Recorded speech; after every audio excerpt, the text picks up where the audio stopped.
गुरुर्ब्रह्मा गुरुर्विष्णु गुरुर्देवो महेश्वरा गुरुर्साक्षात् परं ब्रह्म तस्मै श्री गुरुवे नमः। ध्यानमूलं गुरुर्मूर्ति पूजामूलं गुरुपदं मंत्रमूलं गुरुर्वाक्यं मोक्षमूलं गुरुकृपा। श्रीमद् भगवद गीता अध्याय 8 और श्लोक संख्या 7। कृष्ण भावना को विकसित करने के लिए भगवान कहते हैं, तस्मात् सर्वेषु कालेषु माम अनुस्मर्युध्य च मये अर्पित मनोबुद्धिर मामे वैश्यस्य संशयम्। भगवान कहते हैं, सर्वेषु कालेषु, सभी कालों में मेरा स्मरण करते रहो।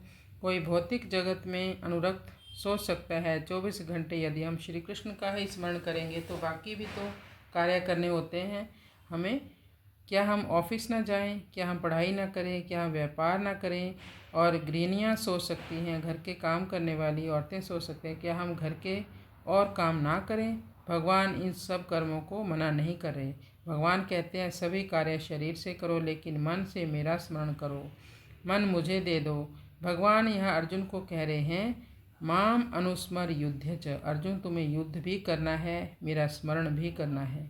मन भगवान को सौंप दो, बस स्मरण आसान हो जाएगा। जब हम किसी से प्रेम करते हैं, भगवान पूर्ण पुरुषोत्तम हैं जो बहुत ही सुंदर हैं, भक्तों के साथ भावनाएं जोड़कर रखते हैं। प्रभु, हमें भगवान को बार बार स्मरण करते रहना है। जैसे हमारे ऋषि मुनियों ने हमें विधि बताई, वैसे भगवान को हम याद करें। अनुस्मरण, जो हमें हमारे ऋषि मुनियों ने 4 विधियां बताई हैं, ये ज्ञान भगवान से शुरू होता है। भगवान ने ये ज्ञान ब्रह्मा को दिया, ब्रह्मा ने ये ज्ञान अपने पुत्र नारद मुनि को दिया, नारद मुनि ने यह ज्ञान अपने शिष्य व्यासदेव जी को दिया। तो जो आपके सद्गुरुदेव ने आपको भगवान का नाम दिया है, उसी का ज़्यादा से ज़्यादा जप करो, इससे आपका जीवन धन्य हो जाएगा। भगवान के बिल्कुल निकट पहुंच जाओगे आप। प्रयाण काले च कथम गयोऽसि नियत आत्मा भी, उसके उत्तर में भगवान ने कहा कि जो मनुष्य अंत काल में मेरा स्मरण करते हुए शरीर छोड़ता है वह मेरे को ही प्राप्त होता है। परंतु यह नियम केवल मेरी प्राप्ति के विषय में नहीं है। मनुष्य जिसका भी स्मरण करते हुए शरीर छोड़ता है उसको ही प्राप्त हो जाता है। यह सबके लिए सामान्य नियम है। अंतकाल किसी भी समय आ सकता है, इसका कोई नियम, कोई समय निर्धारित नहीं है। ऐसा कोई वर्ष, महीना, दिन, घंटा, मिनट, क्षण नहीं है जिसमें अंतकाल ना आ सके। इसलिए मनुष्य को नित्य निरंतर सब समय मेरा स्मरण करते रहना चाहिए। तस्मात् सर्वेषु कालेषु माम अनुस्मर, जो नित्य निरंतर मेरा स्मरण करता है उसके लिए मेरी प्राप्ति सुलभ है, क्योंकि वह किसी भी समय शरीर छोड़ेगा तो मेरा स्मरण करते हुए ही छोड़ेगा, मेरे को ही प्राप्त होगा।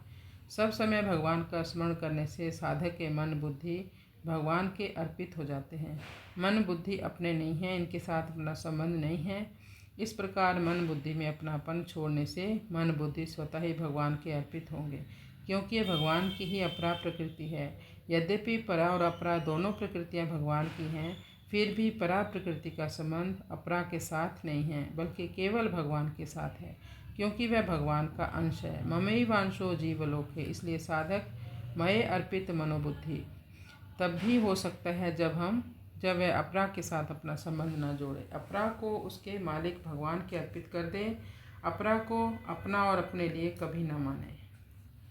कृष्णाय वासुदेवाय हरये परमात्मने प्रणतक्लेशनाशाय गोविंदाय नमो नमः।